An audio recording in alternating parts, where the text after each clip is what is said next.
Boa. Pessoal, boa noite a todos e todas. Mais um encontro do Dominando Demanda podcast live, encontro, meetup. Então, ele tem várias finalidades aqui. Sejam todos bem-vindos, quem está ao vivo aí participando com a gente. Prazer ver a carinha de vocês aí, a gente se encontrar. Esses que são os mais empenhados do marketing B2B, porque esses estão aqui 7 horas da noite para assuntos complexos, né? Então, os alunos do Nota 10. E sejam bem-vindos. Estou muito feliz hoje desse encontro com a Guta, para a gente falar de um tema que era vilão para mim na minha trajetória de marketing. Então, eu era contra o branding. Assim, cara, não, para com isso. Até que eu sofri duras penas na vida e fui descobrindo o quão estratégico e o quão longo prazo é um jogo de branding. Assim. Então, várias das nossas perguntas hoje vão cobrir tudo isso. Então, só combinando a dinâmica, a gente vai ter mais ou menos uns 30, 40 minutos aqui que eu já preparei um roteiro para a Guta responder algumas perguntas. E aí, lá para 7h40, faltando uns 20 minutos para terminar, a gente abre para perguntas. Vocês podem mandar aqui no chat, ou vocês podem abrir o microfone e falar, e fazer as próprias perguntas. E é isso. Então, Guta, seja bem-vinda. Dá um oi para a turma que está aí e que nos ouvirá depois. E aí eu já começo com a minha bateria de perguntas para você. Oi, Vitor. Obrigada pelo convite. É um tema muito legal. Adorei tudo que a gente já teve de conversa até agora, então estou animada para o que vem por aí. Legal, muito bom. E caindo já para a nossa conversa, Guta, me conta um pouco da sua trajetória, porque, pelo que eu entendi, você não é nativa do branding, né? Parece que você não é. Então, me conta um pouco que parece ter uma história de você já foi mais performance no passado, aí você mudou de religião aí para o branding no meio do caminho. Então, o que aconteceu? Conta pra gente. Cara, na verdade, a minha religião sempre foi branding, tá? Foi uma coincidência do destino. É, eu queria ser, vou começar do início, eu queria ser redatora, eu sei que a galera que entende de publicidade. Eu fui fazer publicidade porque eu queria ser redatora. E aí, eu um dia estava numa festa, e no aniversário, e eu conheci a Joana Mendes, que hoje é presidente do Clube de Criação. E na época ela era uma redatora. E aí eu falei, eu também quero ser redatora, sabe? Aquela coisa assim, 18 anos. E aí ela falou, o que você acha de começar escrevendo anúncio do Google? Eu falei, tá, sei lá, a gente tem que começar de algum lugar, sabe? E aí eu fui, na verdade, ela me indicou lá para um lugar que acabou sendo o meu primeiro estágio, que depois virou meu primeiro emprego. E eu fui porque eles davam almoço. Então esse foi o meu critério. Excelente. E Mas, na hoje tem verdade, Beneflex, tem Caju, tem Flash, tem um monte de não, coisa. Olha eles lá. tinham, era tipo um refeitório, assim, entendeu? Tipo, tinha Sim, sim, real sim. Não, comida. é isso que eu estou imaginando. É isso que eu tô imaginando. É isso, era literalmente, eles davam almoço. Enfim, não, mas aí eu fui, achei interessante também o desafio, agora brincadeira da parte. E eu dei uma mega sorte. Não, gente, eu sou ariana, com acidente em escorpião, então assim, não temos touro. É, mas comida é o caminho mais rápido para o meu coração, sem dúvida. Não, mas então, eu dei uma sorte, porque eu acabei, assim, sem querer, indo trabalhar num lugar era o que hoje a gente chamaria de growth, porque o meu escopo era Google, buscador, todos os buscadores, tá? Tinha Bing e tinha Yahoo no meu escopo. Aí tinha comparadores, então tinha que fazer busca pé, tinha que fazer zoom. Tinha rede social orgânico, ficava embaixo da pessoa da mídia, e rede social orgânico incluía Orkut. Inclusive o meme de eu vou reclamar muito no Twitter era a conta do Twitter, que era comigo, eu que geria a conta, que a galera foi reclamar Ah, muito no Twitter. legal. Passei uma noite aí avaliando comentários. Mas enfim, então tinha parcerias especiais, tinha afiliados, era todo esse escopo.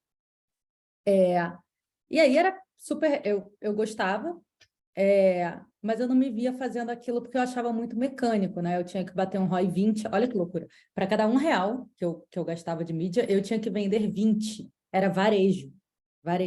Vendia televisão nesse ROI. Eu comprava a palavra comprar televisão, para vocês terem ideia. E pagava, tipo, centavos, um e pouco, R$ 1 e pouco. E aí eu percebi que não era... Aí, na verdade, eu ganhava um bônus cada vez que eu batia essa meta, e eu fui morar na Itália com o dinheiro do bônus e estudar arte, ciência política, por um semestre. E aí eu percebi que eu queria fazer outra coisa da vida. E aí voltei. E aí, quando eu voltei para o Brasil, eu voltei para branding. Então, assim, aí que a minha carreira realmente começou, já no branding tradicional. Aí eu fui branding tradicional e, assim, nasci para... Porque nem Tom Brady, eu nasci para fazer isso, que ele fala, assim. Me achei estratégia de marca e todas as conquistas, assim, de a pessoa mais nova liderar projeto. Eu fui promovida, assim, infinitas vezes em, sei lá quanto, no mínimo de tempo. Fiz projeto internacional para Coca-Cola, liderei projeto para Coca, um monte de coisa legal. Fui para publicidade, como especialista de branding, trabalhei com a L'Oréal, trabalhei com marcas de fora do Brasil, como é que internacionaliza. E aí eu percebi que eu estava fazendo branding para as marcas do passado e não do futuro. Porque eu estava vendo quem eram as maiores marcas do mundo fora do Brasil e eram empresas de tecnologia. E eu tinha esse viés tech, né? Por eu ter trabalhado um pouquinho com growth. E aí foi que eu fundei a Brandim. A Brandim é a primeira empresa do Brasil a fazer branding para startups. É a maior da América Latina de branding para startups atualmente, mesmo não estando mais lá. E aí eu desenvolvi uma metodologia de como que faz branding para empresas de tecnologia, porque é completamente diferente. Você está fazendo branding para existir em tela e não em impresso. Quem cuida da marca não é o marketing, é todo mundo, porque tem alguém de CS, de atendimento respondendo o cliente, tem um time de social, tipo, é completamente diferente, tem growth testando coisa, é outro pace, é outro objetivo. A marca está escalando, então você não está fazendo uma coisa escrita em pedra, você está fazendo uma coisa para evoluir. Então a Brandim respondia a tudo isso.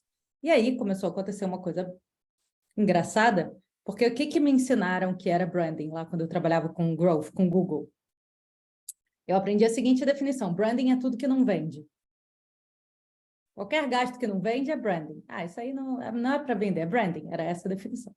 Entendi. Então, né, é isso. Tem gente que até hoje acha isso. Exatamente, por isso estamos aqui, inclusive. E eu comecei a receber print screen de resultado. Tipo, meu CAC caiu para 1/3 do valor. Nosso ciclo de venda está 40% mais rápido. Assim, print. Guta, olha isso que legal do projeto de branding. Eu falei, caraca, então, peraí, então tá trazendo resultado. E eu comecei a ver o resultado, porque eu achava na minha cabeça que branding era longo prazo. Então, olha que ideia idiota, você, tipo assim, mas enfim, eu achava isso e eu sou especialista, então eu tenho certeza que muita gente acha isso, mas hoje eu vejo como eu estava errada. É como se eu fosse gastar com branding hoje, daqui a 4 meses alguém fosse comprar. E não é isso. O que acontece é que quando você vai comprar, parte da razão de você comprar é marca. Então não é que é longo prazo, é que é invisível. Exato. Esse foi o estalo. E a gente acha que é no futuro porque não é uma ação imediata, mas às vezes é. Só que o objetivo não é necessariamente você completar uma venda, mas ele influencia todas as vendas. A marca influencia todas as vendas. E aí eu falei, cara, a gente não está medindo branding do jeito que deveria. Porque a gente está medindo branding do jeito que era feito nos anos 90. Que você fazia uma campanha na TV, 2 no ano. Na TV eu estou exagerando, mas é um flight de mídia. Você fazia 2 campanhas. Quando você faz 2 grandes campanhas em publicidade de massa, em veículos de massa, você pode fazer um tracking uma vez no ano para medir se o seu awareness mudou, entendeu? Mas como a gente mudou, como é que é a vida da pessoa de marketing hoje? Ela patrocina BBB, aí faz uma ativação no Rock in Rio, aí faz sei lá o que com influenciador, aí gere comunidade do sei lá o que, aí faz um pouco de mídia de performance, aí cria várias landing pages, aí fala com o público A, com o público B, faz uma campanha de nicho para isso. Não dá, aí você mede awareness, não faz o menor sentido. É por isso que a gente acha que não dá para medir. E aí, quando eu percebi que isso era um problema no mundo todo, eu falei assim, cara, o Brasil é muito foda de marketing. A gente exporta marketing pra caralho. Pode falar palavrão, né? Desculpa, eu tô bem carioca hoje. Vai, já foi. Já foi, né? Eu vou me controlar para os próximos. Então, assim, a gente exporta muito marketing, né, no Brasil, assim. Você vê CMOs, tem muito brasileiro. Você vai nas agências, a gente passa a vassoura em Cannes todo ano. Mas a gente não está propondo tech para o mundo. E porque eu acho que a gente não tinha um ecossistema de venture capital, de tecnologia que permitisse que a gente fizesse uma empresa Sim. nova, sabe? Realmente nova, uma coisa nova do Brasil para o mundo. Aí eu falei, bom, acho que eu estou com a faca e o queijo na mão, eu estou vendo o resultado, eu já trabalhei com growth, eu já trabalhei com branding, eu já dei aula com o Scott Galloway, tipo, eu tenho uma noção muito ampla de branding, meio que de qualquer ângulo que você possa pensar. Eu sei trabalhar com tecnologia, porque eu estou há 5 anos no mercado de tech.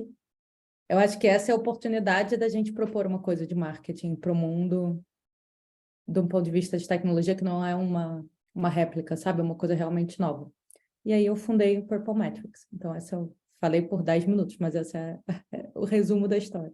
Sim. E de Purple Metrics eu puxo no final para a gente falar mais da solução rapidamente, mas pegando um pouco desse gancho de tudo que você já introduziu, de alguns assuntos que a gente ia cobrir, como que você divide em duas fileiras, lado direito, lado esquerdo, sem nenhum viés político, o que é branding e o que não é branding? Se você for na visão, eu nem sei se precisa ser acadêmica, mas acho que é mais a sua visão. Quando você dá aula, quando você deu aula, e quando você dá aula para o mercado, falando de Purple, falando de tudo que você viu, o que você consegue clarear? Porque existe, o marketing tem esse problema geral, então, das coisas serem muito amplas e não é uma disciplina, tipo, produzir uma caixa, imprimir uma folha. Então, tem vários pontos invisíveis. Tem muito lance agora que já está sendo mais definido pelo Dark Funnel, que puxa bastante coisa de branding também. Então, o que eu tenho? Estou começando agora, sou um CEO, ou sou um recém-chegado analista de marketing. O que é e o que não é. Quando eu sei que eu estou fazendo e o que não tem nada a ver com o que se parece. Assim. Cara, essa é uma ótima pergunta, porque as fronteiras são nebulosas, assim. É que a gente tem a tendência a querer dividir por canal, né? Tipo, Google é Sim, sim. performance. Tipo, só que, na verdade, eu acho que é mais a intenção. Então, quando a tua intenção é de uma ação imediata, aquela coisa do branding é tudo que não vende, Sim. ele tem uma pitada de fundamento, que é o fato de que, em geral, o objetivo da marca, ou de qualquer coisa de branding, é vender antes da hora da venda. Então, eu entendo o diferencial dessa empresa, eu entendo o benefício desse produto, eu entendo que essa marca fala comigo, eu entendo o que Uhum. que isso me traz socialmente de status, eu sei onde que é meio que eu já sei tudo, e aí vai ter um momento que eu vou precisar comprar. Então, aí é outro tipo de peça de comunicação. Então, pensa como, tipo, o gás e a faísca, sabe? Então, a faísca sendo performance e o gás sendo branding. Então, Sim. branding, teoricamente, é tudo que molda a tua percepção sobre uma empresa ou um produto. Só que aí você fala assim, na hora da venda eu esqueço a marca? A marca é azul, laranja converte melhor, bota laranja. Na verdade, não, porque como a, a marca é um dos critérios da compra, intangíveis, o ideal é que você não abandone isso. Então, assim, você vai ter uma certa sobreposição, porque você vai querer que o que você significa, seu posicionamento que você representa, te ajude a vender. Então, você vai querer que a performance tenha um pouco né, de voz dentro de branding. E aí, na hora que você tiver, tipo, a faísca, ela tem que estar onde está o gás. Então, você vai querer seguir com consistência o que você já gerou de familiaridade, porque você quer meio que ativar as coisas que você construiu na cabeça da pessoa com aquela mensagem de performance. Então, por isso que tem a sobreposição. Eu acho que uma das coisas que a gente até... O purple, ele chama roxo, exatamente porque o bom marketing é a mistura do azul com o vermelho. Então, a gente tentou, por muito tempo, criar umas fronteiras porque eu cuido do Google. Mas aí é uma besteira, porque o consumidor ele não sabe que eu sou especialista em, sei lá, search e você em Facebook, sei lá. Não existe isso na cabeça das pessoas. Ela está se Sim, relacionando com uma marca. Então, é tipo, sei lá, é você falar, tipo, qual parte de um artista é stylist e qual parte é o maquiador. Tipo, tá tudo fazendo a imagem ali, sabe, sim, daquela sim. coisa. Então, tem uma sobreposição. Mas se eu tiver que criar um critério, tudo que é para gerar uma ação imediata é performance, e o que é para construir essa percepção e fazer um mise en place para essa ação conseguir efetivamente ter um resultado, eu categorizaria como branding. Boa. E aí, trazendo um pouco para o mundo de geração de demanda, que tem vários na base e acompanhando aqui, que são mais dessa área, mais focados ali em performance e geração de demanda, é meio que, traduzindo para a minha mente aqui, é meio que quando eu capturo demanda, é muito focado ali em performance, que é o que você está falando aí, Uhum, de curto prazo e de resposta rápida, né? E, uhum, na sua fala, a minha leitura é que o branding está muito mais ligado à geração e criação de demanda, criação de necessidade, criação uhum, do desejo. Então, que quando atribuído da forma errada, de fato, ele não vai vender, porque ele não foi feito para isso, não é o que se espera dele nesse momento quando a gente está construindo, né? Então, eu acho que é, tem muito esse ponto. Eu vejo, por exemplo, em algumas campanhas que eu já participei, eu sempre olhei do fundo do funil para o meio e ficava ali. E aí eu não entendia por que, que as coisas não desciam, né? Por quê? Porque aí trazendo para o nosso dia a dia de conversa, é igual, tipo, Felipe está aqui. Felipe, você não quer comprar um software de automação de marketing? Tipo, o cara nem sabe que eu tenho, ele nem falou comigo, e aí você fala, se ele exato. tivesse passando mal, respondendo uma mensagem falando precisamos de, ele vem. Agora, se não, ele não vem. É, E o grande problema que eu vejo hoje em demanda e performance, a gente já teve umas conversas em episódios anteriores, e aí no nosso papo eu falei um pouco disso também, é porque a galera não enxerga o valor da construção do topo do funil, que está muito alavancado em branding, está muito alavancado ao meu ver, tá, Gutai? Você vai me calibrando aqui, assim, uhum, na parte de justamente vender antes da hora. Não é momento de compra. Quando não é momento de é, compra, como que eu participo da vida do cliente quando não é momento de compra? Não participo, porque ele não está em momento de compra, então ele não existe. E aí a meta de curto prazo é eterna, porque eu não estou investindo no que eu não vejo, né? Então uhum, isso e tem muito. Eu estava vendo umas coisas essa semana de métrica assim de B2B. A cada 10 pessoas, uma está em decisão de compra e meio que a que tá já está uhum, meio ali pelo boca a boca e por aí vai. uhum. Então, o ponto não é fazer marketing para essa uma, até porque essa uma, pelo branding ou por outros motivos, já está bem drivada para a decisão. É, É fazer para as 9 que faltam, né? total. Cara, qual que é o... Depois a gente entra em B2B, mas é, é, tipo, branding bom, na real, ele cara, manda bola redondinha, assim, é que eu acho que teve um hack de... A gente teve um hack no nosso mercado que durou 15 anos, que foi o surgimento do Google e do Facebook. Porque o momento da venda, eles, e mídias programáticas, né, bota todo mundo aí na conta. O momento da venda, ele sempre foi muito caro. E não faz sentido você sair perguntando para todo mundo se você quer comprar, se você não quer comprar. Mas era muito barato fazer isso, né? Você gastava R$ 1 para vender Sim, 50. sim. Porra, foda-se a marca, sabe? Então, agora que equilibrou e meio que voltou ao padrão que sempre foi o marketing, a gente vai ter que rebolar para ser mais inteligente. E aí, não só a mídia saturou, a pressão está de um lado, porque a mídia saturou, e a pressão está do outro, porque as empresas estão menos líquidas. Então, quem recebia dinheiro de venture capital tem menos dinheiro. Investidores, em geral, estão procurando negócios mais rentáveis, então é menos queima dinheiro com marketing e mais eu quero ver que esse cara que está se pagando no LTV. A inflação tira dinheiro do consumidor, que vai tirar dinheiro do marketing. Então, assim, a gente vai ficar pressionado pelos dois lados. A gente vai ter menos dinheiro com uma mídia mais cara. Como é que a gente vai resolver isso?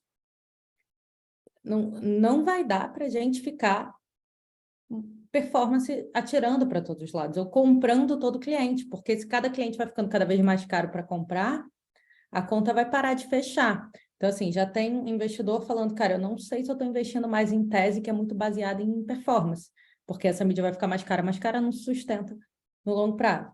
O Airbnb, toda reunião de resultado, ele falou, agora foi notícia de novo, toda reunião de resultado eles falam, em 2019, a gente tirou o dinheiro de marketing de performance e colocou em branding. Hoje, 90% do nosso tráfego é orgânico. 90% do tráfego é orgânico. A pessoa não passa pelo Google. Como é que o Booking vai tirar essa pessoa do Airbnb se ela não está no Google? Não está no Google. A pessoa, eles geram a demanda. A pessoa entra no Airbnb para decidir para onde ela vai viajar. Assim, é barreira de entradas, além de ser eficiente. Eles tiraram 28% eles reduziram 28% sales and marketing. Desde o primeiro TRI de 21 para terceiro TRI de 22. E, cara, então, assim, tem resultado e aí o que as boas pessoas de branding estão aprendendo a fazer? Estão aprendendo a passar essa bola redonda. Então, tipo assim, por que essa pessoa compra? Ah, ela compra porque o meu produto, sei lá, me fala qualquer atributo, assim, ele limpa mais branco, a performance do produto. Eu vou martelar limpa mais branco na cabeça da pessoa. Aí, sabe o que você faz? Posiciona na gôndola. Isso é performance na cara da pessoa. Sim, sim. Entendeu? Então, assim, eu te entrego a bola redonda já, entendeu? Ah, é B2B. Vamos entrar em B2B, que vai querer puxar uma pergunta de B2B, porque a gente quase entrou nesse assunto. Essa empresa que tem melhor atendimento. E eu descobri que esse público, ele gosta de se sentir acolhido, porque ninguém na empresa liga para pessoa dar uma xerifado, então o software dá uma xerifado, o diferencial é que ele tem um bom atendimento, faz essa pessoa se sentir ouvida. Cara, minha marca, eu vou botar ela, vou fazer foto, vou fazer podcast com as pessoas fazendo newsletter, vou mandar brinde, vou botar ela em destaque do salão que eu vou levar para a Disney, que ela vê um marketing, vou mandar para a Panetone, que ela fica com inveja do marketing, todo ano ela não ganha. Aí aparece lá para vender. Acabou, tá vendido já. Já levou, entendeu? Então, agora, você tem que ter uma boa pessoa de branding para te passar essa bola redondinha. Porque se essa pessoa de branding está querendo passar 16 horas no workshop para discutir propósito, que depois não está conectado com nenhum tipo de resultado, porque é um mercado que o consumidor está cagando para propósito. E isso não tem vínculo, porque, sei lá, é uma geração X no mercado B2B do sei lá o quê, aí realmente sua vida complica, entendeu? Então, aí eu acho que os dois lados vão precisar. A pessoa de performance tem que entender que, cara, se eu mantenho a consistência da marca, cara, eu tô melhorando a minha performance aqui, as taxas de conversão.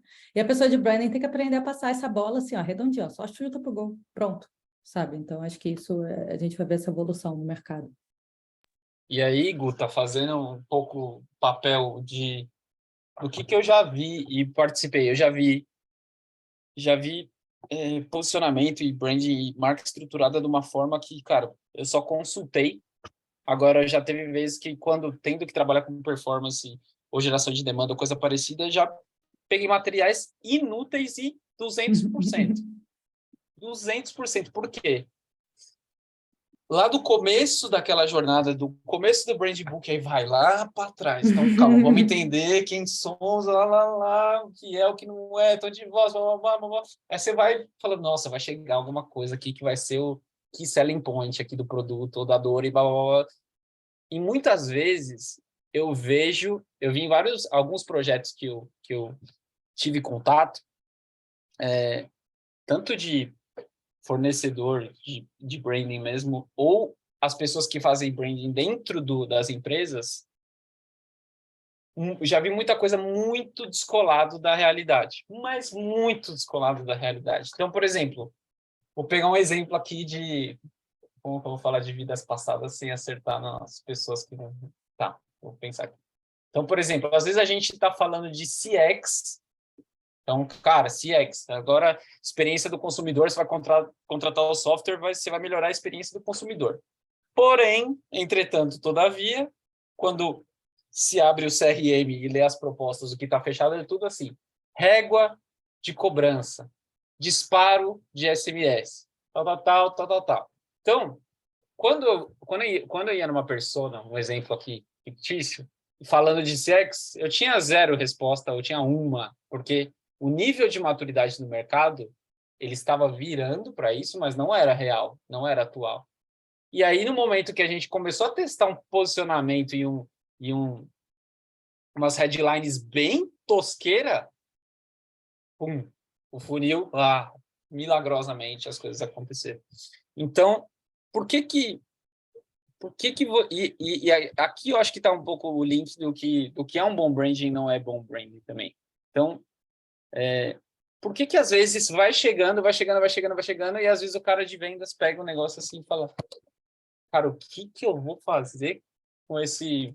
Aí às vezes imprime, né, um livro, né, tipo, quando lança a marca, ele chega e fala, cara, como que eu ligo? Eu ligo para a pessoa e falo o quê? Porque aqui queremos impactar o Sim, mundo, reduzindo, ou sei lá isso, o vamos quê, não sei o que lá. democratizar o... Exato. Cara, Então, assim, eu não quero falar muito mal das agências de branding, porque eu agora mudei de time, mas é por isso que a primeira empresa que eu fundei era uma agência de branding, que fazia branding focado em trazer resultado, assim. Então, sim. vou... Isso é como é feito na Branding, mas eu acho que o mercado todo está andando nessa direção. Uhum. Primeiro, as pessoas de branding não aprendem matemática na escola, na faculdade. Então, a gente sabe fazer uma análise qualitativa muito boa. A gente não tem muita noção de análise quantitativa. Sim. Então, assim, quantas estratégias que eu já não fiz no vidas passadas e que eu já vi, que são baseadas em print de uma matéria, sabe? Então, tem um viés qualitativo que ele vai indo e vai chegando em conclusões, que eu acho que as pessoas de estratégia de branding estão cada vez mais aprendendo a ler dados, a olhar dados, a ver resultado, a entender o que as pessoas realmente querem, e não o que é bonito. Segundo, cara, tem uma frase que eu amo, que é um camelo é um cavalo desenhado em comitê. Então, assim, já viu o projeto de branding tradicional, empresa assim, sabe, dessas, assim, grande, capital aberto, 80 Sim. anos de existência? Que participam todas as pessoas que não deveriam estar e as que deveriam Acho que não deveriam conseguem falar muito. também, acho que deveriam também, aí você conversa com o cliente, aí você vai lá, aí mostra, aí a pessoa muda, aí você faz um workshop, aí a pessoa fala, aí você bota a frase 1, aí a frase... Cara, a parada vai ficar meio termo, entendeu? Aí você vai chegar num propósito que é inspirar as pessoas a, sei lá, a terem os dias mais relevantes da sua existência, sabe? Sei lá. Então, Sim. porque você vai botando as palavras... Então, assim, tem um pouco do como que o processo é feito, e tem outra coisa que é uma vaidade, tipo, que parece que escreveu... Não é proibido imprimir brand book, não pode mais de 2022 sem imprimir. Tipo assim, tem que ser editável, sabe? O brand book, ele evolui. Então, assim, cara, você fez um negócio, aí então tem os dois lados, porque a pessoa de venda recebeu isso. Cara, como é que você tem um tom de voz que não entende o que é o dia a dia? Quem cria texto nessa empresa? A pessoa de vendas, a pessoa de rede social, a pessoa do atendimento, a pessoa do balcão, a pessoa da recepção. É um exemplo para cada um. E tem que funcionar. Aí o tom de voz é assim: somos humanos. Porra, é óbvio que somos humanos. Sou eu que estou falando aqui, eu sou uma pessoa. Pois é. O que quer dizer somos humanos? Então, assim, e não é que a Brand Gym nunca tenha feito isso, porque Sim, lá a sim, gente sim. faz com autonomia, então o time às vezes toca, e às vezes o cliente quer que escreva que é humano e bota que é humano. Mas, assim, tom de voz humano, é sempre humano. Ou você vai botar AI para fazer o texto, aí talvez não seja, mas assim. Então, tem umas coisas que elas não querem dizer nada, somos amigáveis. O que isso quer dizer? É para eu escrever: Oi, Vicky! Isso é amigável? Ou amigável, entendeu? O que é amigável? É mandar Sim. abraços no final? Eu não sei o que é. Então, assim, às vezes a gente fica no território muito conceitual, então tem que descer para a prática. Outra coisa é que a pessoa de vendas, só porque você deu esse exemplo, tá? Uhum. Da pessoa de vendas, mas pode ser qualquer pessoa. ela não sabe ler um brand book. Então, às Uhum. vezes, o negócio fala assim, ele é amigável. Fale com o cliente como se você estivesse falando com um colega de trabalho. Então, você pode cumprimentar, você pode ter alguma pegada um pouco mais pessoal, você não precisa parecer que está seguindo um script, mas você está num ambiente de trabalho, então você não vai querer ter muita intimidade, nem fazer piada. Cara, isso para mim é um tom de voz que orienta, como uma marca fala, vai criando aqui Sim, junto com você. sim. Às vezes as pessoas não entendem. Então também Uhum. tem o problema do outro lado da comunicação, Sim, sabe? sim, sim, Mas, cara, eu acho que as pessoas de branding têm que entender como as coisas são feitas. E, cara, na branding a gente testava. Testa o sim, posicionamento, porque a gente sabe que é isso que a gente quer significar, mais ou menos, por aqui. Agora, se a palavra é A ou B, eu não sei. Nem você sim. sabe. Uhum. A gente vai rodar um monte de testes, vai descobrir. A gente vai fazer 10, vai pegar o que performa melhor, vai fazer 10 subs, né? E assim vai. E assim, eu ficava recebendo gráfico de, olha, como deu certo. Porque você tem que misturar os dois conhecimentos. É o purpose, você tem que misturar os dois Sim, conhecimentos. Então, sim, acho que, cara, a sim. galera de branding vai aprender um pouco mais de negócio, resultado tipo, métricas mesmo. E eu acho que E o outro lado também precisa, né, também tem que entender. aprender a respeitar a marca. Cara, eu vi um documentário do McDonald's outro dia, não, tem um tempo da fraude que teve lá. E aí Uhum. o head de segurança, um maluco de terno, assim, uma cara de, tipo, sabe, segurança, falou assim, a gente não pode como é que não pode ter fraude no brinde, porque isso acaba com a nossa marca. Se as pessoas não confiarem na marca do McDonald's, elas não vão mais comprar. Caraca, o head de segurança. Você imagina o brother da porta de qualquer marca no Brasil falando isso? Então, assim, tem um pouco das empresas terem que, Sim, né, que nem a gente teve a cultura, tipo, client-oriented. Tipo, todas essas sim, coisas são culturas empresariais. Então, acho que isso também evolui com o tempo, um pouquinho. sim, sim.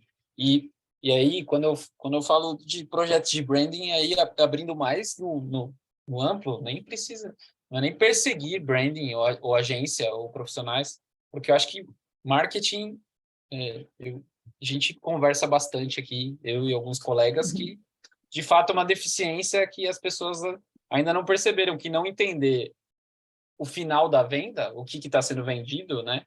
Se colocar nos sapatos dos vendedores do produto, usar o produto, entender, não é o que te falaram, é o que você participou. Eu acho que esse é um ponto Uhum. também.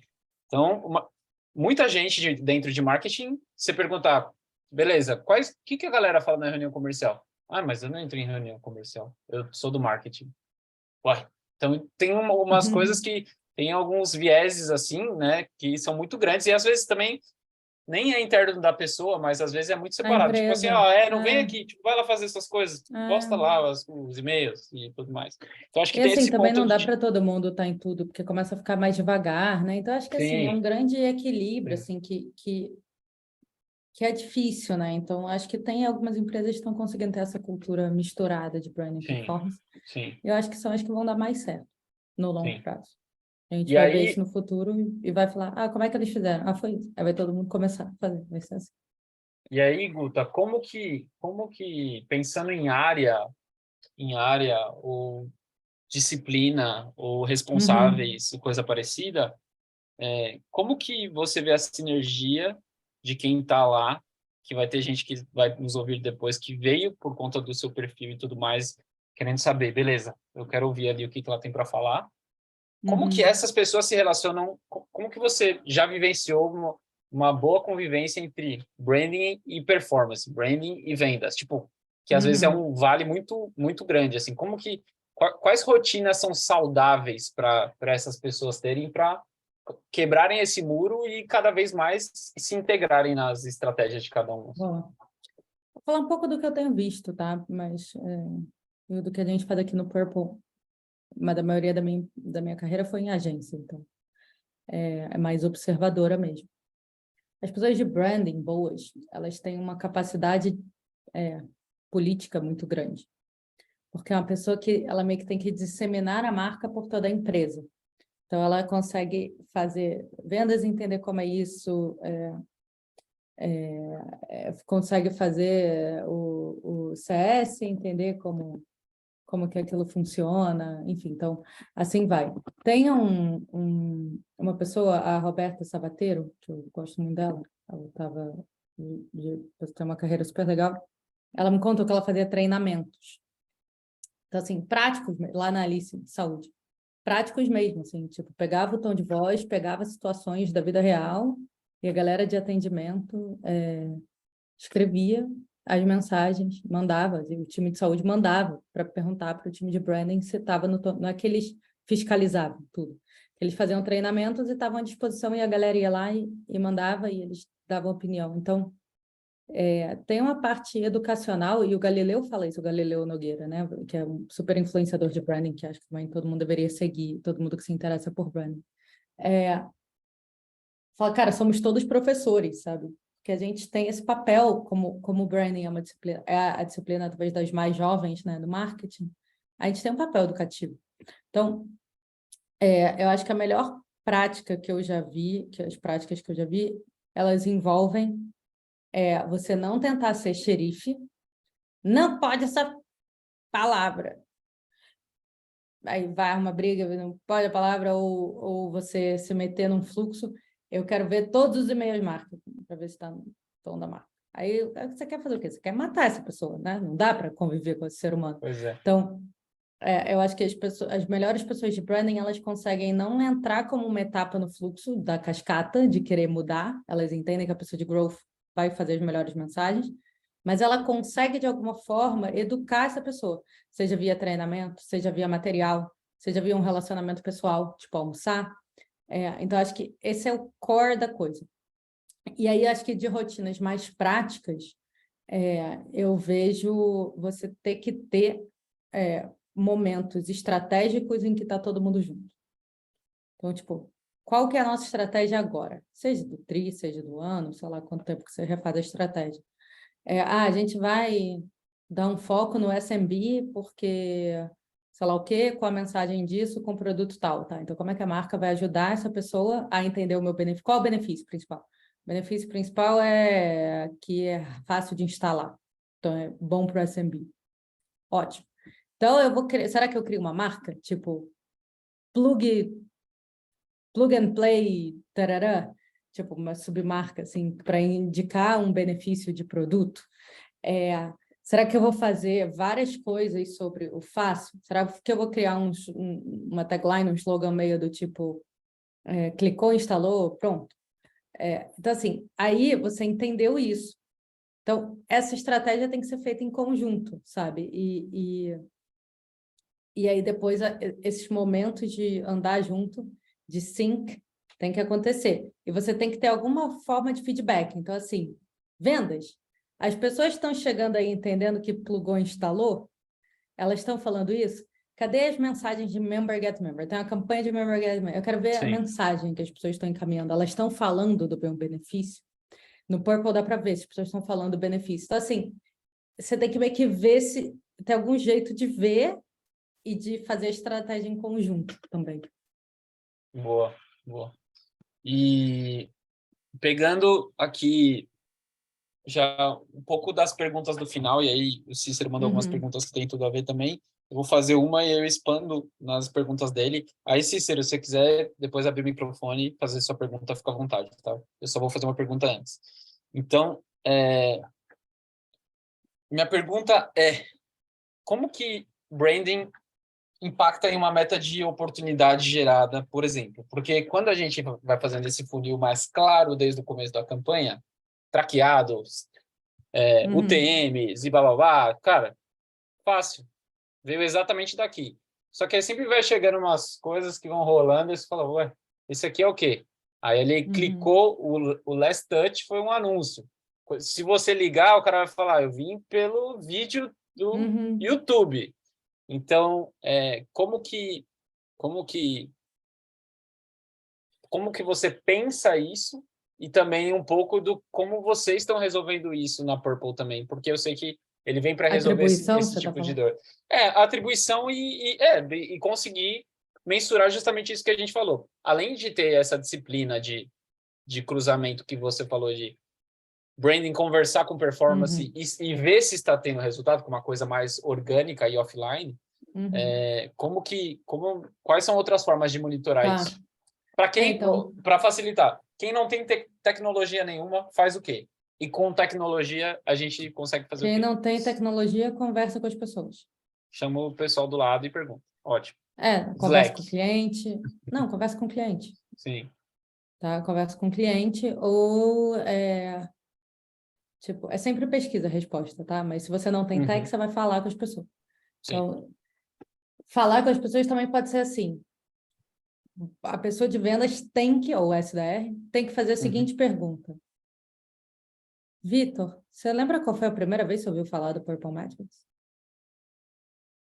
E aí o que você declara é diferente do que é o first click. Ou muito. É totalmente Porque é o que diferente. realmente criou o maior impacto na tua cabeça. E rouba muito o resultado, né? De uma iniciativa de branding por conta disso, né? Porque a gente atribui para o Exato. lugar errado. Então você pode, a pessoa vai falar assim, eu vi no Instagram do Gui. Então, assim, o que eu quero dizer, você dá para ser criativo com pesquisa Uhum. e mesmo sem tech. Com tech. Cara, tem alguns tipos de pesquisa, né? Você tem o Brand Lift, que funciona bem para campanha. Uhum.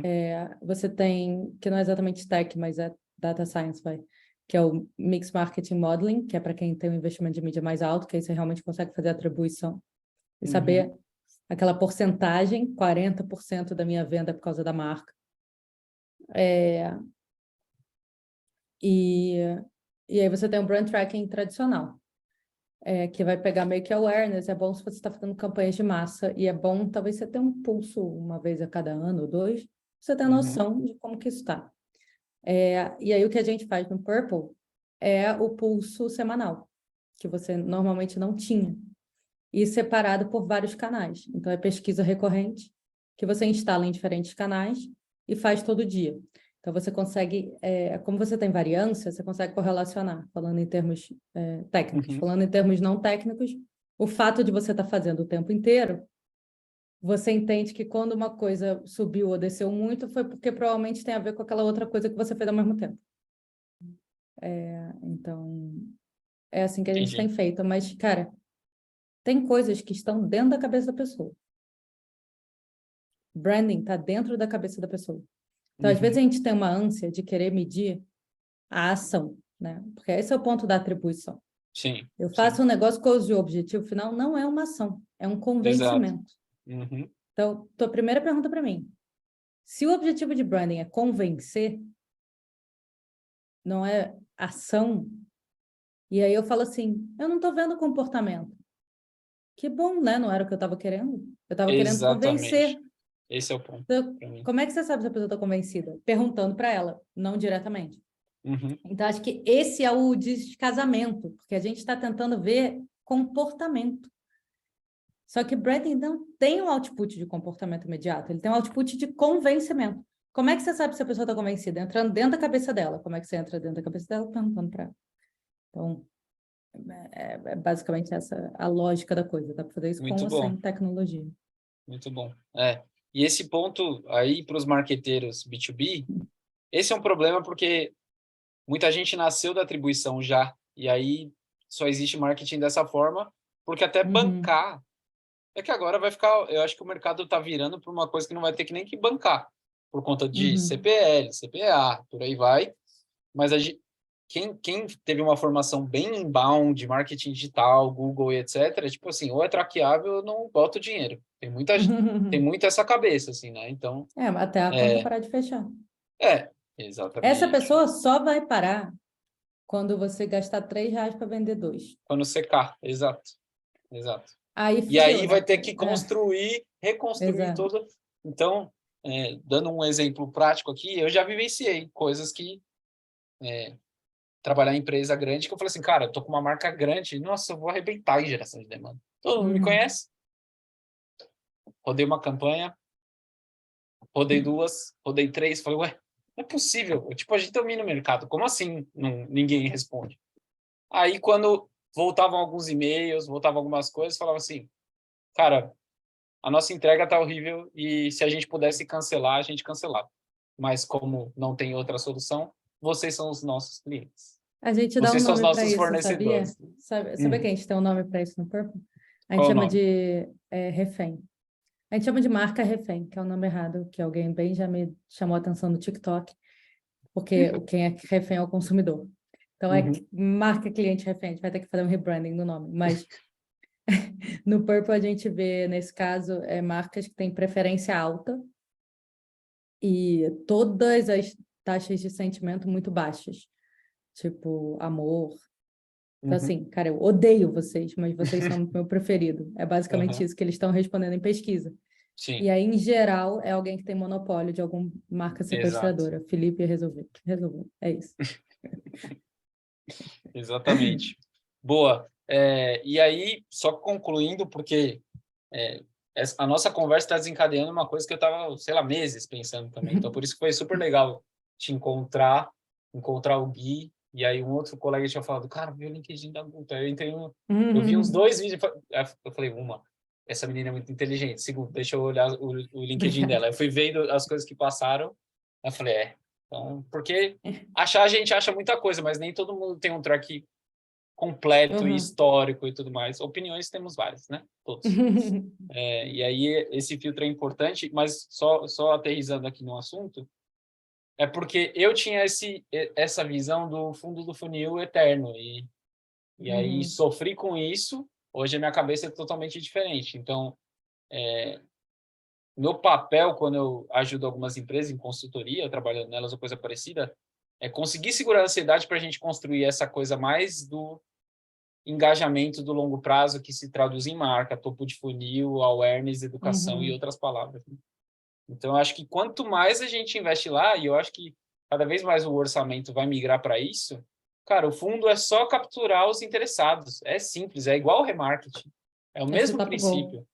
É o mesmo princípio. Então, se o remarketing tem um porquê, né? Por que a gente não usa a performance como remarketing do branding de alguma forma que a gente agora tem cada vez mais tecnologia para poder pegar, né? Então, Cara, eu gosto Guta, muito eu dessa concordo, frase, eu assim. concordo com você, mas antes eu não concordava, a gente Nem nem ia eu concordava conversar. comigo. Nem eu antes concordava comigo. Não, a Mas gente fala ia da frase. conversar porque eu já vendia Google antes, então eu sei falar isso ali. É, é, performance é o remarketing do branding. Performance é o remarketing do brand. Remarketing. Se ela nasceu aqui, você patenteia, a gente divide as Eu vou comissões. postar no LinkedIn, tipo. Mas é muito isso, é porque a gente vai percebendo, já que a gente tem esses modelos mentais já, né, que só consegue defender com Uhum, o que as pessoas entendem, então, uma forma da gente pensar aí. uhum.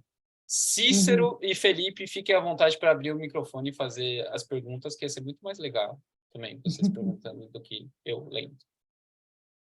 Cícero, quer ir primeiro? Cícero está aqui ainda? Deixa eu ver em galeria.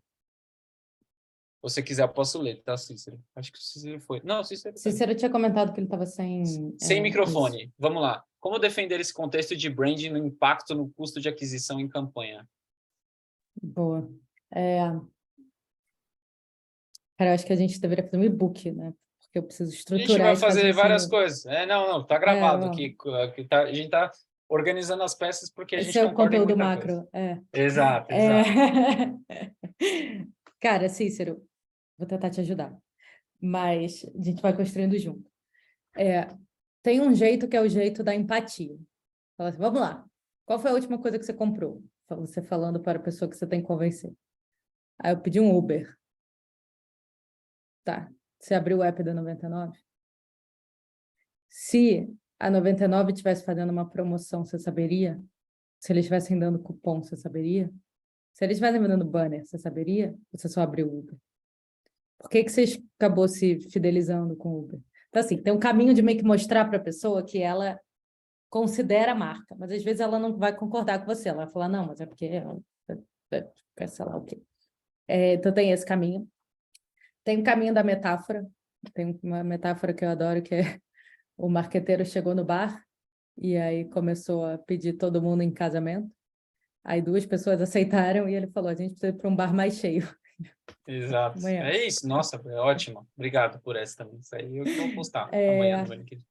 é isso. Mas eu acho que o ponto é assim, também falar, cara, pensa que a gente tem que rodar uma campanha de convencimento, não chama de branding, a gente tem que rodar uma campanha de convencimento antes da campanha de aquisição, para as pessoas já meio que entenderem e conhecerem os nossos diferenciais, os nossos benefícios, os nossos atributos, porque aí no momento da venda eu posso focar só em capturar a demanda, eu não preciso me apresentar, porque eu estou botando muita informação e eu estou botando um papel muito extenso para o meu momento de compra. E às vezes a pessoa chega no meu momento de compra meio que já convencida a comprar outra marca.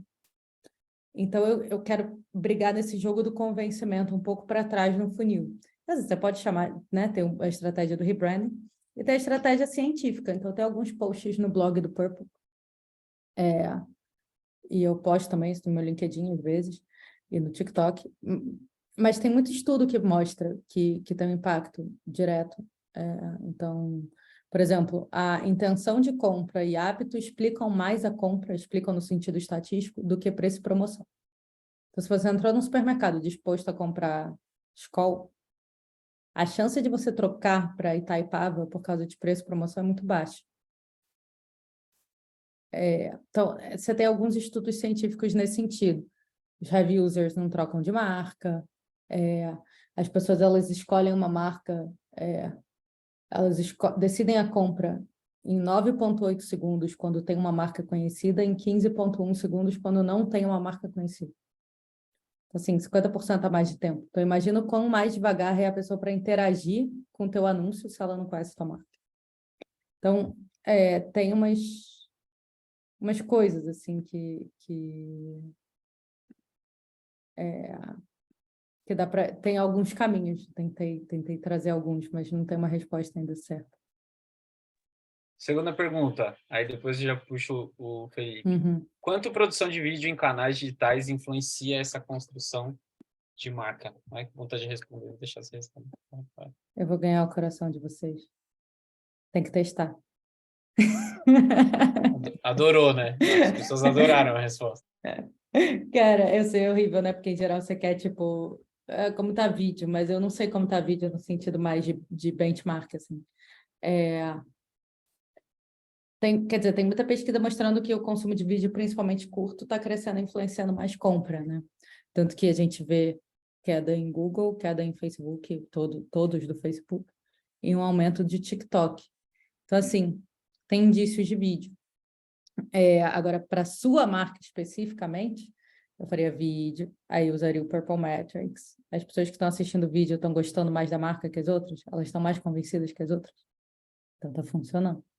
Então, acho que tem que testar. Boa. Vamos lá. Felipe, manda bala que você mandou um textão. E o textão falado é muito mais rápido. Manda aí.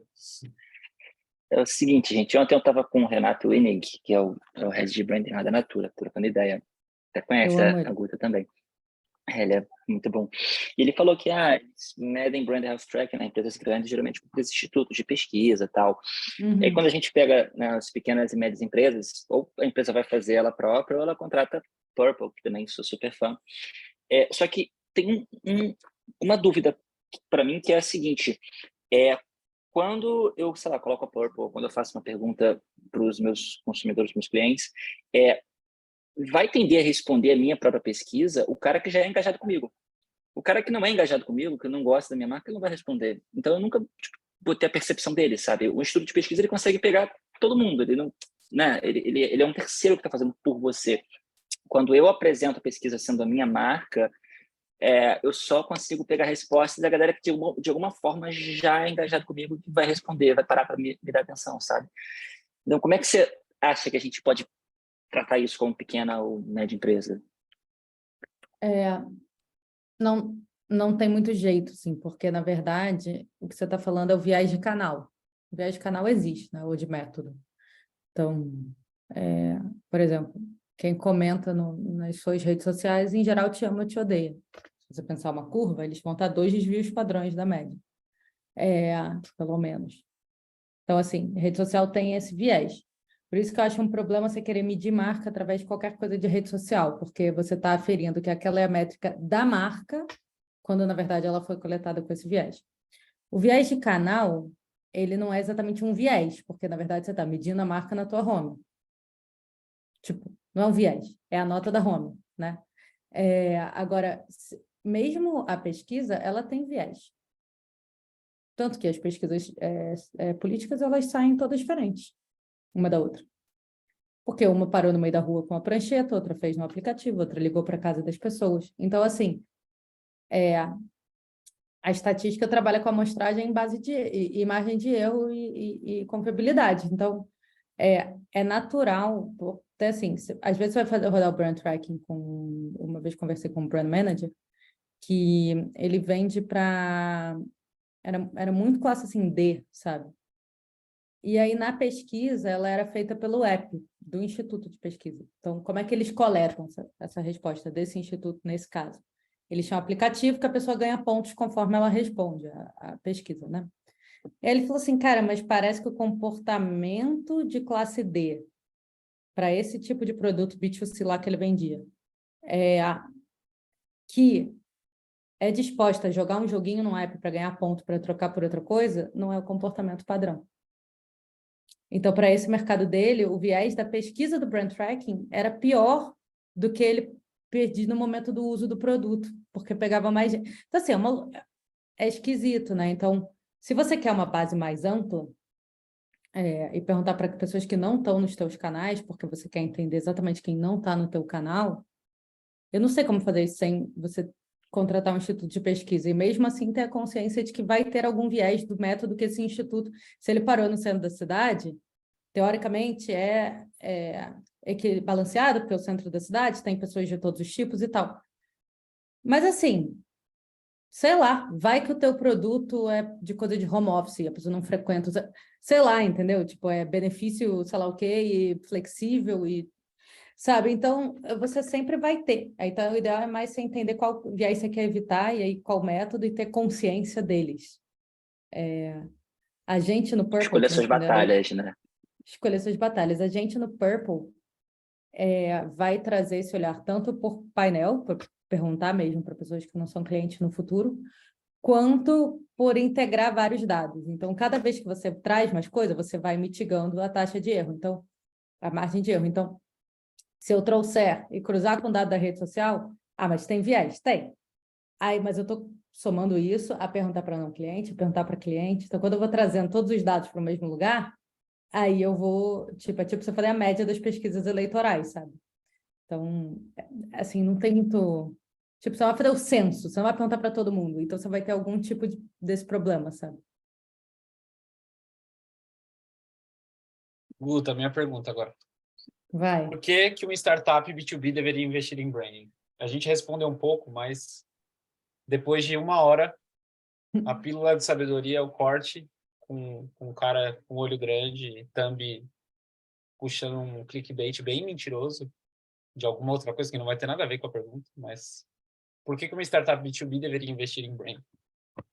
Startup B2B, lembrando, hein? Startup B2B. Esse especificamente. Em que É o estágio você ponto. está falando, assim? Startup early stagezão, assim, ou depois de Product Market Fit?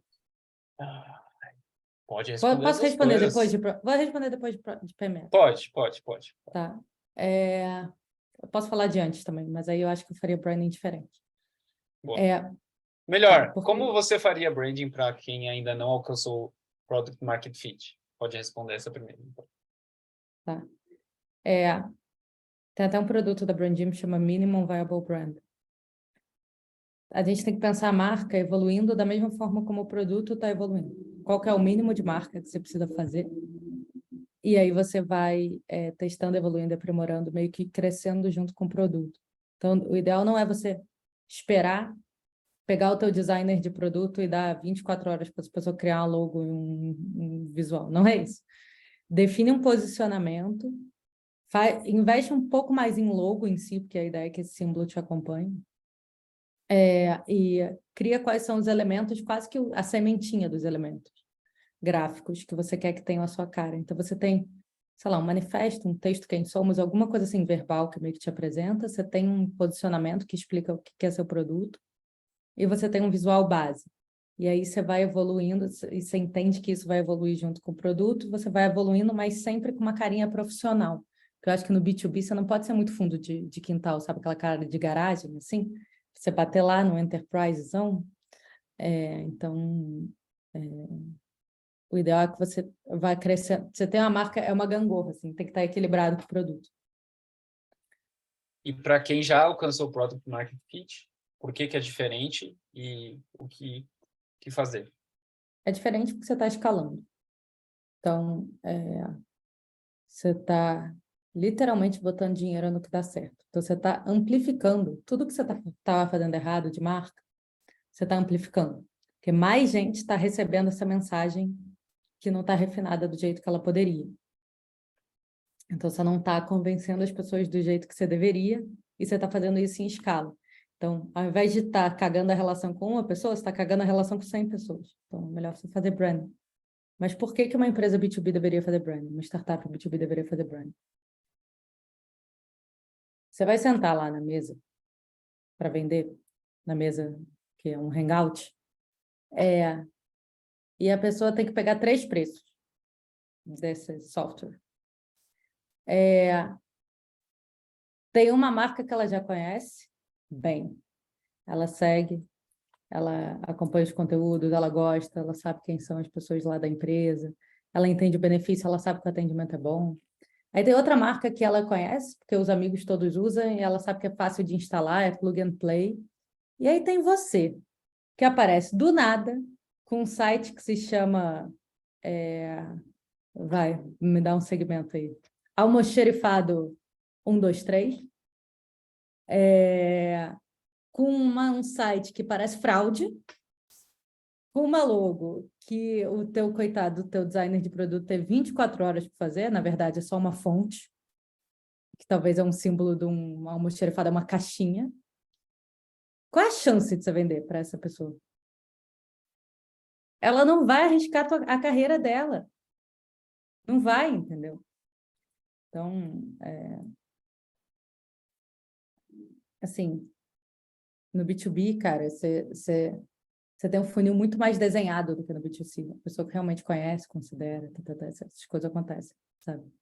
E quando ela não tem um funil, porque ela de repente precisou orçar uma coisa que ela nunca ouviu falar na vida, ela vai pedir indicação de quem conhece.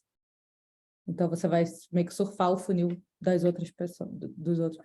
Então, assim, você precisa começar a convencer antes da hora da venda. Senão, coitada da tua pessoa, do teu comercial, cara. Você vai ter uma rotatividade no comercial. Vai ter um ciclo de vendas longo. Teu CAC vai lá nas alturas. Aí você vai vender errado, porque a pessoa que chegou em você não é a pessoa que entende a tua proposta de valor. Você vai ter churn. Assim, eu acho besteira não investir em branding. Um dia eu comentei num post de alguém do LinkedIn que estavam falando do cold call. Eu falei, cold call tinha que morrer, outbound tinha que morrer, tudo Nossa! tinha que morrer. Aí eu tava, porque um dia que eu tava mais agitado. Pistola. Exatamente. Mas não é nem o que tem que morrer as profissões, mas é muito sofrido, cara. É muito sofrido o trabalho de quem não tem esse apoio e de quem não bebe dessa fonte de ter uma marca bem estruturada e o marketing sabendo o que está fazendo. Então, é muito mais fácil eu contratar um SDR, dar uma cadência de e-mail, descobre os e-mails, manda um monte de e-mail, consegue uma reunião, faz festa, porque quem não tem nenhuma, uma é muito. Então, no começo, beleza, mas só sabe a diferença quem já viveu, tipo, chegando coisas para atender, assim. Então, quanto mais esforço no topo, quanto mais esforço de educação, quanto mais esforço de conteúdo, menos sofrida a vida dos nossos SDRs. SDRs, eu já fui coordenador de SDR. Eu amo vocês, eu sei que vocês sofrem. Quando o marketing não funciona, vocês sofrem mais. Então, estamos juntos. A Natália Lima tem uma pergunta, Guta. Oi, Natália. Fala aí, Nath. Oi, Guta, tudo bem? Tudo, e você? Ótimo, vamos lá. Eu fiz marketing, eu me apaixonei pelo brand quando eu fiz o marketing. E foi muito engraçado porque depois eu entrei no mundo B2B e eu fiquei vendo que não se usava muito essa palavra no universo e eu fiquei muito chocada, porque quando eu aprendi sobre o brand, eu falei, gente, isso aqui parece que é a identidade do negócio. É literalmente o universo. Enfim, e juntando essa questão de conversão, resultado, venda, a gente está vendo que o marketing de influência ele está tendo um poder muito grande nas compras dos consumidores. Só que eu vejo que o brasileiro, ele ainda não tem uma perspectiva muito lapidada quanto como eu escolho o nano, o micro, o macro influenciador para interpretar a minha marca. E eu queria te perguntar, hoje basicamente assim, eu sou uma marca vegana e eu preciso de alguém que vá convencer o público a comprar o meu produto. Fulano, você não come carne? Não, não como carne. Ah, tá bom, então é você. Parece que esse é o único critério que a gente levanta aqui no Brasil. Eu queria que você lapidasse essa minha visão, porque eu sempre me pergunto, o que mais eu teria que olhar para um nano, para um micro, para um macro influenciador, pensando que ele tem um potencial gigante de converter e trazer resultado para a minha marca? Quais são esses critérios, sem ser um media kit, sem ser um valor em comum que a gente tem? Boa. Eu acho que se a pessoa está falando, você é uma marca vegana de comida, tá?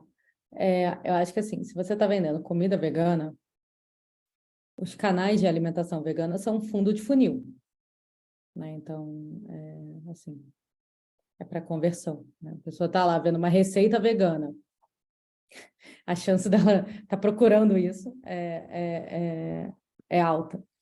Aí, eu acho que vem a estratégia, que é um pouco do que o Felipe botou no chat, de qual que é o atributo que você quer construir, que é o que que leva as pessoas a comprarem essa marca. Porque se uma pessoa é vegana, ela só olha a marca vegana. Então, se você está fazendo o tal do o fundo do funil, tipo, eu vou pegar esse canal de YouTube aqui para a pessoa falar de mim. Você está construindo awareness, tipo, eu vou pegar essa minha marca e vou apresentar ela para as pessoas. E aí, na hora de apresentar, eu vou qualificar um pouquinho, né? Vou falar que eu tenho mais sabor, sei lá, o que quer que seja o teu benefício. Mas vamos supor que as pessoas te compram não só porque você é vegana, mas também porque a embalagem é bem prática, então você pode comprar e levar para o trabalho. Aí talvez eu iria para como que eu comunico esse atributo de marca, que é a facilidade de incluir na rotina de trabalho. Aí eu vou para o TikTok da galera que está falando de trabalho e que está fazendo piadinha de trabalho. E aí eles vão vender o produto pelo benefício de que é fácil e vão construir esse atributo na cabeça das pessoas. Aí você vai ter que depois avaliar se quanto que vaza, tipo, então, na verdade, eu estou construindo esse atributo para muito, eu estou dando um tiro de canhão, né? Porque, na verdade, quem não é vegano não come comida vegana. Ah, não, mas eu descobri que quem é vegano come comida vegana, às vezes. Desde que seja prático para o trabalho, vamos supor. Tipo, tá, então eu vou trabalhar esse atributo. Então, eu iria um pouco por qual que o que é esse convencimento que você precisa fazer? Vamos lá, branding como convencimento. O que você precisa convencer a pessoa? De que eu sou fácil de levar para o trabalho, que é prático, ou que é saboroso, ou que é barato, sei lá, o que quer que seja. Onde estão as pessoas, o que elas fazem, como eu comunico. Então, você pode tanto ir pela rotina e canais, mesmo no sentido mais de audiência, quanto ir por eu preciso martelar esse benefício. Lembrando agora do Galileu Nogueira, porque a gente teve um webinar semana passada, então eu estou com as histórias dele frescas. Eles perceberam que as pessoas não pegavam 99, pegavam Uber por causa de segurança. Eles gastaram o mesmo budget de branding de performance para falar de segurança. E aí melhorou muitas vendas. Então, assim, esse atributo da segurança. Aí eles foram fazer várias ações de marca, de botar câmera, gravata, para mostrar a segurança. Então, ele sabia que era esse o ponto. Então, acho que o primeiro ponto é descobrir, aí é o lado mais quali da coisa, o que vai fazer a pessoa comprar a tua marca especificamente? Você tem algum benefício, algum diferencial, alguma proposta de valor única, eu tenho certeza. Tá. Como que eu amplifico isso? Aí você vai nos influenciadores que amplificam isso. Então, acho que eu tentaria esse raciocínio. Perfeito. Valeu. Muito bom. Chegamos ao final. E falamos de várias outras coisas também, né? Não tem como não esbarrar no restante e em tudo que a gente cobriu. E, Guta, obrigado pelo seu tempo, por compartilhar. Eu mandei um e-mail, o Guilherme respondeu o assunto do que eu falei assim. Nos encontramos para O que era? Roubar o cérebro da Guto? Era alguma coisa assim? Ou o assunto de Meg? Era tipo isso, né? É, sugar o cérebro, uma coisa E, assim. Conseguiram? Tô com medo. eu tenho várias notas aqui, ó. E uma gravação, então aprendi bastante. Mas obrigado pelo seu tempo, pela sua generosidade. Eu acho que agora você, empreendedora, numa outra fase mais tech, outro caminho, se propondo a resolver um problema, é um grande desafio, mas que você já sabe que deu certo, que é possível. Então, acho que a Purple tem muitas coisas para educar o mercado. Esse papo aqui é muito ligado a isso também. Então, eu espero que as pessoas que estejam enfrentando essas dores de pontos de contato em relação à percepção de marca considerem vocês como uma opção viável, interessante. E aí, quem estiver nos ouvindo depois, entre no site que vai ter alguma coisa. Sei lá, a Guta vai dar um adesivo para você que veio do podcast. Vai dar um abraço. Brincadeira.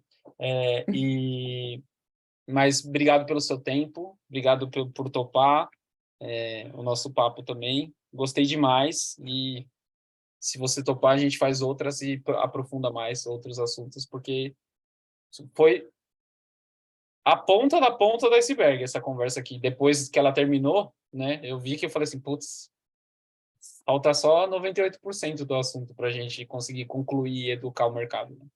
Então, obrigado mesmo, Guta. Obrigado por tudo aí, Boa. que foi muito legal. Obrigada.